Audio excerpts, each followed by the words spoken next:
Epstein files, ক্ষমতার আড়ালে শিশু নির্যাতন, পশ্চিমা এলিটদের অন্ধকার অধ্যায়। বিস্তারিত অংশ নিয়ে জননী টেলিভিশন ইন্টারন্যাশনাল ক্রাইম ডেস্ক থেকে সঙ্গে আছি আমি মুনতাজি মুন।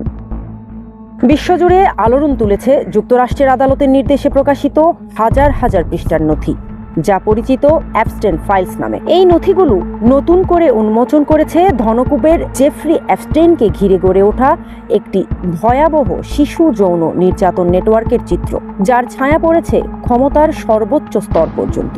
তদন্ত নথি ও ভুক্তভোগীদের সাক্ষ্যে উঠে এসেছে অ্যাপস্টেইনের ব্যক্তিগত বিমান, যেটি ললিটা এক্সপ্রেস নামে পরিচিত এবং ক্যারিবিয়ান সাগরের বুকে অবস্থিত তার ব্যক্তিগত দ্বীপ লিটল সেন্ট জেমস দীর্ঘ সময় ধরে সম্ভাব্য শিশু নির্যাতনের কেন্দ্র হিসেবে ব্যবহৃত হয়েছে। এই মামলায় সবচেয়ে গুরুত্বপূর্ণ ভূমিকা রাখেন ভুক্তভোগী ভার্জিনিয়া জুফ্রে সহ একাধিক নারী। তাদের অভিযোগ, কিশোর বয়সে তারা সংঘবদ্ধভাবে যৌন নির্যাতনের শিকার হন এবং প্রভাবশালী ব্যক্তিদের কাছে তাদের পৌঁছে দেওয়া হয়। এসব অভিযোগের সূত্র ধরেই অ্যাপস্টেইনের ঘনিষ্ঠ সহযোগী ঘিসলাইন ম্যাক্সওয়েল যুক্তরাষ্ট্রের আদালতে দোষী সাব্যস্ত হয়ে কারাদণ্ড ভোগ করছেন। নথিতে উঠে আসা প্রভাবশালী রাজনৈতিক ধনকুবের ও সেলিব্রিটিদের সঙ্গে অ্যাপস্টেইনের ঘনিষ্ঠ যোগাযোগের তথ্য আদালত স্পষ্ট করেছে। 2019 সালে নিউ ইয়র্কের একটি কারাগারে জেফ্রি অ্যাপস্টেইনের রহস্যজনক মৃত্যু, যাকে সরকারি প্রতিবেদনে আত্মহত্যা বলা হয়, আজও কিন্তু তা বিতর্কের মুখে।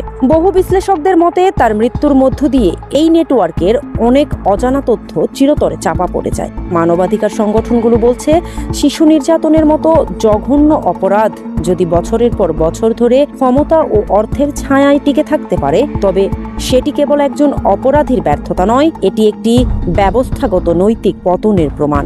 যে পশ্চিমা বিশ্ব মানবাধিকার, নারী ও শিশু সুরক্ষার প্রশ্নে অন্যদের উপদেশ দেয়, আজ সেই বিশ্বই প্রশ্নের মুখে। আইন কি সত্যি সবার জন্য সমান, নাকি ক্ষমতাবানদের জন্য আছে অদৃশ্য রক্ষা কবচ?